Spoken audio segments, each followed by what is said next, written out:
This is Shane Stanton, who leads recruiting and growth for Loan Depot. I'm Rich Weidel from Princeton Mortgage, the CEO there. We're going to be talking about recruiting and growth and some stories about what we've learned, what we got wrong, and what we're kind of seeing work today and what we're focusing on in 2026.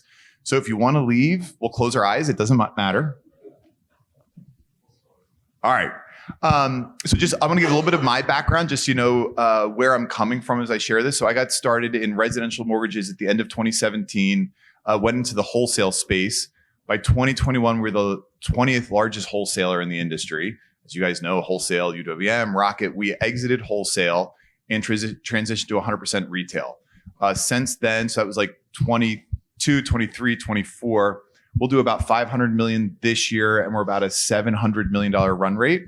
And we did hit our recruiting goals this year after having some real struggles the last couple of years. And so sharing a little bit of what's changed, what's going on, and what we're working on, particularly around things that Shane and I were just chatting about, things that I was trying to perfect 2 or 3 years ago don't work anymore. And I'm not talking about that stuff or thinking about it. And so how is it evolving?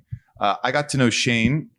I'll call him a business friend, because when I got going in the business, I called a bunch of top producers and I said, hey, who's the best recruiter that you know? I'm trying to figure out how to do this. And like everybody mentioned Shane Stanton. So I sent Shane a very dorky email that was like, hi, Shane. Everybody says you're the best recruiter. Will you talk to me? And you've been very kind since then. So I'll let you take it from there. Introduce yourself. Oh, well, hi. Nice to meet you. I got a quick question, because I had asked him this question earlier and I don't know the answer. I don't know who we're talking to. Meaning, because the questions that we're going to ask really kind of depends upon it. So quick question. How many of us in here are like retail sales leaders? Like we're running sales organizations. Okay. Branch. Okay, great. How many of us are vendors? Yeah, you guys are going to be bored. Any producers in here? You're going to be bored too. Okay, good. So we're talking to retail sales leaders, vendors. Got it. Nice to meet you guys. Hopefully we can add value in the 22 minutes we got. As he had said, I started my career in just basic recruiting, ran business development for a top 10 firm that was one of the first to go in 07, 08, and found my way to a company you guys probably familiar with in New England, Mortgage Master, if you remember those guys. By the end of it, with a guy with a big head that they made move because of his big head. We were some of the sales leaders at Mortgage Master before we got acquired to Loan Depot. I'm moderately talented, so I was like, please keep me, and they kept me, and I've been at Loan Depot since 15 when we did the acquisition. So been in the same seat since 08. Now I run business development for the company, which means I get involved in some platform development, data, tools to help our originators do better business. I wish I could hang out in that lane all the time. That'd be the fun way.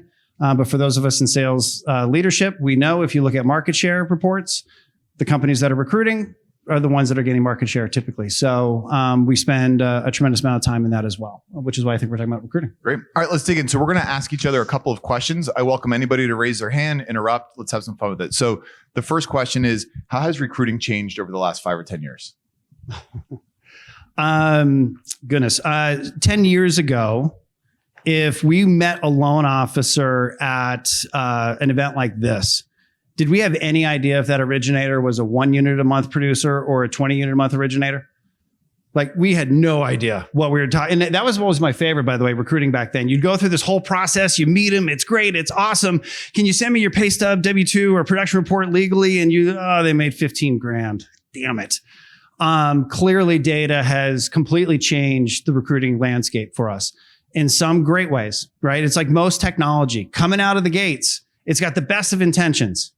How many of us wish from a recruiting day to day with us outreaching to recruits that we wish we could put the genie back in the bottle with the data, right? Why? Because we can't outreach to people anymore. Like those days of just blind cold calling and getting somebody on the other end of the phone to go, hey, how are you? They're gone.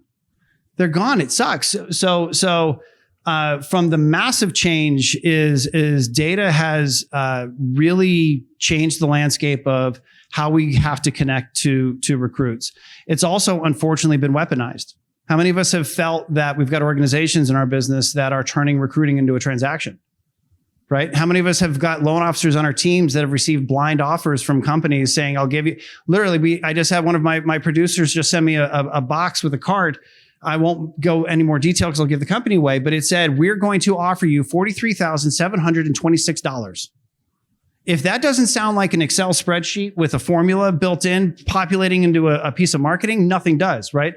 So the data has changed the game in the biggest of landscapes because it's both ruined relationship-based recruiting and also made it more important. I think the game of recruiting originators, I think the leaders, you guys, you're the most important aspect of growing any organization at this point, plain and simple. I've got a team of headhunters. They're amazing. They're making 50 to 60 dials a day. They set up 10 to 11 first appointments every single month. They're machines. That's hiring 1-2 people a month, right? For an organization to really gain market share, and I think we're seeing it, is the game is really about true trust, connection, getting past the spam, call, right? We had talked about it when telemarketing first started. That very first telemarketing call we got, we were like, "Hey, how are you?" And we actually had a conversation with the telemarketer because we didn't know what the hell it was. And then it turned into, then we would just hang up on them. And then what's it turned into with our phones? I'm just going to block this call. So now we're not even giving them a chance. That's what recruiting's changed into in a lot of cases, right? It used to be they would pick the phone, glad. Then it turned into, I'm not interested. And now it's turned into, I don't know this number, I'm just not picking up the phone. So the people in this room are, that's really been the biggest thing that's come back full circle. Leadership and local connectivity is absolute paramount if you're going to succeed and grow in any organization. I'll share my thoughts in a different perspective as a smaller company that's sort of punching above our weight on recruiting. When I started really focusing on retail recruiting in 22 and 23, I looked at it as a tactics thing, right? How many phone calls? What's our follow-up? What's our process? What's our marketing material? And then when you get into a conversation with a loan originator, how do you be the thing that they want? How do you find the pain? How do you agitate it? How do you create the solution for it? It was terrible, right? And it didn't really work, or if it worked, we paid for it after the fact because it wasn't a value-based conversation. It was hey, I'm in specific pain. Let me solve this specific pain. But then once we solve that pain, what's left afterwards? And so it sort of shifted with me. And I'll tell a cute story. I have a friend, very good friend, who's a hedge fund guy. He retired at 30, right? And he's like, yes, I did it. That was his goal. Good for him. But he was single and he just so desperately wanted to get married. And he'd actually had a strategy that said, I'm going to wait until I have a lot of money because I'll be able to find a better woman once I have more money. Okay. Well, it's very logical for a hedge fund guy, right? Like, hey, I'm not that good looking. I'm kind of awkward. Like, I need some more money. So it doesn't work out for him and he's not finding, but he hires not a career coach, but a relationship coach to help him to become more attractive to women. He spends $50,000 on it, right? And he's going on a date a night and it doesn't work. And I'm sitting in the car one day with my wife. I met my wife when I was 18. I got lucky. Like I skipped all that stuff. So she's sitting next to me and we're on the speakerphone and David is his name, doesn't know that she's there. And I'm like, so how's it going? What's your conclusion? And he said, I think what I've learned is that women don't know what they want. And my wife goes, that's why you're single, right? And so I think the same thing is sort of what I'll say for loan originators. I heard Bezos once say, our strategy is very simple. Figure out what our customers want and then design, build, and deliver it. And so I think the same thing for us, when I was struggling with recruiting and growth, whether it was we'd hire people, but maybe they didn't work out or we just weren't hitting our hiring goals, we were trying to be everything to everybody. And I think at a scale like Loan Depot, you can be much broader than at a smaller company. I can't do that. So we sort of said like, hey, we really defined, and in hindsight, it seems silly, but we really defined who the core customer was, which is we looked at the loan originators that were already with us, the ones that were succeeding and what was similar about them. Okay, we said, and what do they already like about us? And then we said, let's double and triple down on that. And so then we got really focused on our recruiting strategy is to make our current team the guys that we want more of, let's make it better for them and increase the value proposition for them, because then we'll be able to go to market and say, hey, we know what this little subset of loan originators wants. Let's design, build, and deliver it for them. And I think it's, we're geared towards hiring top producers, and we're actually hiring above what I thought we could do this year in terms of the volume of the individuals that we're bringing on. And I think it's because we've gotten very narrow in saying, hey, what does that originator want? And so instead of asking like, what do all women want? It's like, well, David, what is the kind of woman that you're going to attract want? Let's focus on that. And so I think it's providing, recruiting gets easier when you provide more value to the person that you want to recruit. And then the tactics and the salesmanship and the manipulation and all that stuff disappears and becomes not, I mean, you still got to get in front of people, which is hard. And I know Dylan spoke earlier, and Meg, for years, I was like scared to talk out loud about our business and what we were looking for, because I was always scared that I would repel somebody, right? And sort of like loan originators, we tell them, don't chase every realtor. Well, then as mortgage companies, we chase every single loan originator. And then so then you're nothing to everybody. And then once we got more focused on, this is exactly what we're trying to do. And like, luckily there's plenty of originators who fit our mold. Then we got more confident and bold, both on social media and through our conversations with people, instead of trying to be what the recruit wanted, right? And it's still, we need to know what they want. I'm not saying ignore them, but it's kind of like, hey, here's what we're really good at. And if that's attractive to you, wonderful. But if it's not attractive to you, then we're probably not the best fit. And now it's easy to do that because we're seeing the success. But when we switched to that, which was really saying no to more things, it felt really, really, really scary in the moment. And culturally within the organization, there was a huge amount of pushback because it was just, we got to hire loan officers. We need more loans. We have to have anybody. We can't afford to say no to this person. And the answer is yes, we could. Yes, we could. So you guys sat in here to get signals on customers, and we've got 10 minutes to actually give you something of value in recruiting. And I, pre this, we listed out questions we were going to ask each other. And I don't think we need to go past this topic, because if for those of you that are sales leaders, the whole goal, hopefully, I'm assuming today, is to give some help, have you go back and something better for your business.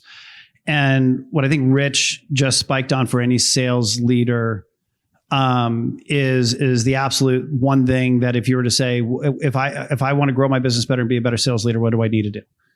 And what I just heard him describe, and you guys tell me if you disagree. He described what the vision for his organization is going to be. This is what my originator is going to look like. This is what they're going to do. And so he defined very clearly what his vision is. Now, you guys as sales leaders, I don't know what levels, some of you are owners, maybe some of you are regional, some of you are branch managers, but it doesn't matter. You can define your own if you're a branch manager. What does my office represent?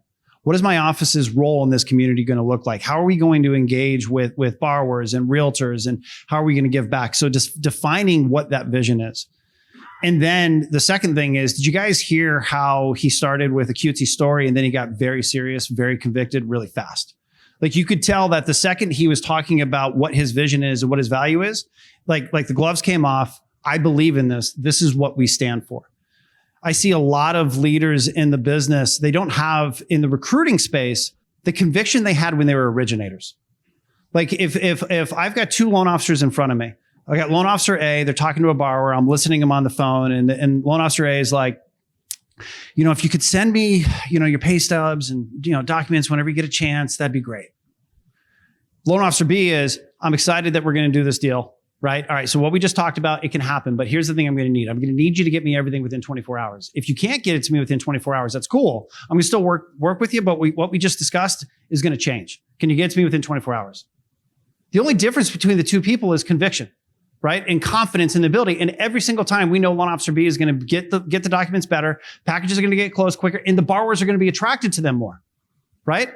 And so if in the 7 minutes we have, if you're a recruiting leader actually interested in how can I do better in with the recruiting space, to Rich's point, I promise you it's not that email marketing campaign that your recruiting team's trying to talk to you about. I can promise you it isn't, if I just had a dialer working for me, it is if you can define very clearly what you stand for and what working for you looks like, and then be able to sell that with absolute confidence and conviction, you will win more recruits than anybody else in the marketplace. Because I promise you, your competition is out there tiptoeing because they're trying to be everything for everybody, or they haven't taken the time to define their vision. Well, and what I'll add to that is recruiting gets, in my experience over the last 3 years, which has been like, hey, missing our goals, hitting our goals, was the hard work to back up the thing that we're recruiting to. And I think that's, a lot of, at least for me, it was like recruiting was a little bit of a fad. Hey, what's the hot topic? What are we talking about? What's important to people? It's a transaction. It's a negotiation. It's that type of stuff. And you're absolutely right at the branch level. And we've seen our leaders really define what do they stand for? But it starts at first with an idea, right? An aspiration.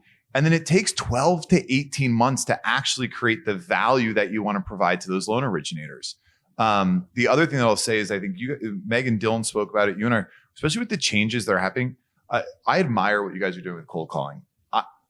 It didn't work for us. And it didn't work for me in a way that I was like, this is not sustainable, right? I don't want to do this. It's not working for us. It's kind of miserable and it's expensive. And so we set a goal this year to attract 25% of our hires. That was our goal. We'll have hired, we're at 250 million year to date. And I think we'll hit like 300 to 325, knock on wood, please, Lord, all that stuff. 90% of them reached out to us. And that was a goal that I set about 2.5 years ago, which was like, I don't know that we can ever be good enough in outbound when everybody's doing outbound. We have to figure out how to attract loan originators. And we talk about loan originators doing it to realtors. And I admired so much in Meg. We were like, I'm actually going to go do TikTok. I'm telling everybody to do it, or Instagram, whatever it was. And it's the same thing. And I'll say that what Shane just said, once we determined what we were doing, what we were good at, and then started sharing actually I'll call it the building in public, right? Instead of saying, we're great, we're smart, look at our numbers, like, hey, here's what we're doing and here's what we're working toward. People were so attracted to that that it worked out. I had a conversation one time with a recruit probably like 4 months ago, and I was talking about pricing and comp, because that's the thing that I'm really into. At the end of the conversation, I started talking about some of the things that we were doing with technology and operations. And at the end of it, she was like, that is so attractive to me. Why don't you talk about that more? And I was like, cause I don't have it all built yet. It's not done. She's like, no. I don't care about the result. It's the way you discuss, the way that you're thinking about what you want to do. That's so attractive. And I was like, oh, we're just still dealing with human beings that instead of trying to impress them, what if we be impressive through the work that we're doing in our thought process? And I think that's one of the reasons I'm so attracted to Shane and talking to him is like, you're like a wind-up doll. I ask you a question and you just like let loose all the thoughts in your head. And you're like, oh, Shane's a human being that's working really hard trying to figure that stuff out. And so I think it's one of the problems with social media is we think that we need to look impressive rather than like, we're all struggling with the same stuff. Did you just say that I don't look impressive and that's the compliment? You're not trying to impress. Okay. Right? Good. Okay, good. Would you agree with that? No. Yeah. I don't think you're not going around in life trying to impress people. Clearly, yeah. But so there's one thing though I do want to counter him. I was trying to give him a compliment. By the way, I don't take compliments well. There's one thing though I do want to counter him on for leaders because if you've got an originator that wants to increase their business, would you ever say to them, really the way that you have to get in front of more realtors is just attract more realtors? We wouldn't let them sit on that, right? We would say, you need to, build attraction, right? Get out there, do your social media thing, brand, let your service speak for yourself, get reviews, all that stuff. But we would also say, you need to sit down and prospect realtors, right? That's got to be part of it. Where I think the cold calling and recruiting, where the industry is really trying to ruin it, is how many of us have gotten a call and going, hi, Mr. Smith, I'm Shane. Man, I'd love to tell you why your company sucks, and this is what I'm going to offer you. That doesn't work, right? It's not going to work for the right people. If you view cold calling not as cold calling to get a win on that particular outreach, but instead as this is the beginning of my journey, the whole game changes. The whole conversation changes. The tone changes. The follow-up changes. Everything changes. Now you got to live up to that and actually follow up with them and continue to add value. But while I love what you said, because if you follow, you're just really good at it. Like I've had my guys send me voicemails that you left them and it's really good. I'm like, I should go work at Loan Depot. I would never recruit from you. What are you talking about? I've never called any of your people, by the way, ever. It's never happened. No, but look, you can respect that. And I think even our originators respect it versus what you're talking about. But that's exactly it. There's a difference between smiling and dialing, making 100 phone calls a day where you've done no research and actually like, hey, so I would agree with what Shane's saying on if you're going to cold call, then it's got to be the work that goes into who are you calling and why are you calling and how do you start that relationship? And having a genuine care for actually helping somebody's career in their life. That's what we're doing, right? And that's why you're okay with me calling your people and I'm okay with you calling ours. Because if you're not a good fit for them, if you're not going to help them get where they need to be, they're not going to come here. because I'm not going to lie, So I just, that one thing, because he is right. Like Dave is a leader of ours in New England, and he's got some leaders that are amazing at telling their story online, and they have people coming to them. It's unbelievable. But still, social media is not enough. We still have to do some of the old school prospecting. It's just part of what we do. But yeah. Hey, audience question to wrap up. Customer signals. First thing, we'll try to do two. Go ahead. Because so your model is top producers, right? We're focusing. So it's interesting. Just to answer your question, every decision we make, we say, well, this helps somebody doing at least 7 loans a month to increase value to them. And the more that I focused on that, the better it's gotten for everybody else. I think most organizations accidentally optimize for the lower producing and average originators, which then makes it worse for everybody. So that was like our tweak. Was that the whole question? Yeah. Yeah. Yeah. How long is this program? What was the question? I don't know, since 2018, 19. Look, and I think that's there's, I think you people in this room, you're all probably very serious people trying. There's a lot of people in the industry that I think are selling a lot of BS, right? And so I know when I meet other people in the industry that are just also trying really hard and not misleading people, I think that's where I think we probably are like, hey, we're playing different games, we're competitors, but it's a huge field, and like let's all we can help each other and figure this out a little bit, and like it doesn't matter. Yeah, there was one more in the back. Yeah, what do you feel about recruiting your own people? I mean, the reality is, I think this industry is guilty of when they do recruit someone, they're leasing them for 4 or 5 years, and then they're moving on. If they're lucky. Yeah, correct, right? So it's about, I think, It's I think that should, in a sense, be a focus to your point, right? Because there's actions that you can take. I've got a regional in the Northwest, Jeremy, who's a phenomenal guy, and he is awkwardly known as the guy who travels with plaques. And like he every office he walks into, he's got awards of something and something and something and something. But really what I think you're talking about is making sure that you're serving their needs, right? And I think it all starts from the genesis of what your approach is. Like if I'm an originator that was recruited on the vision and the value that he's talking about of, I want to help an originator that is going to scale their business and do more. So what's he got to do? He's got to build the apparatus to support that. Then he's got to build the apparatus to make sure it's sustained and enhanced and improved. And so then what's the net result of that? The person's doing more business and the person's volume is growing. And so if you don't just have, to your point, what some of these organizations have, a recruiting sales pitch, because the person in front of you happens to do $20 million, but what you're selling is completely misaligned with what they're actually going to experience, that's where I think that disconnect happens. I think we're re-recruiting our people and retaining them when we're actually living up to what we said we were going to do when we recruited them, if that makes any sense. So I think as long as we as leaders and as organizations are genuine and authentic to what we actually want to be and not, yeah, I love doing construction lending. What's CTP? Yeah. You know what I mean? Like, I think if you can be that and actually focused on a daily basis, you're re-recruiting your people on a daily basis. Your people are smart. They sniff out when you're a liar. I'll add 2 things to that thing. Our retention's been very great right now. And in the past, I've had issues with it. I think the best retention strategy is, who are you hiring on the front end, to your point, and are you delivering on it? And are they the right fit for your organization? I think we had the retention issues when we won the recruiting game for the wrong reasons, right? The second piece of it is that, we've a lot of originators that could leave it any day and get multiple 6-figure checks, right? And at some point that can become enticing when volume goes down. And it's like, well, hey, Princeton's great. I love you guys, but Shane's going to pay me $400,000. Like, I'm sorry, Rich, I got to go do that. So we've been experimenting with, for top producers that we like, a retention program that sort of is a multi-year payout for the top producers that we want to keep, that winds up being equivalent. So it might not be $400,000, but it could be $200,000 that builds over time, that makes it less attractive in that moment of, they just got divorced, their kids are going to college, something's happening where they really need that money.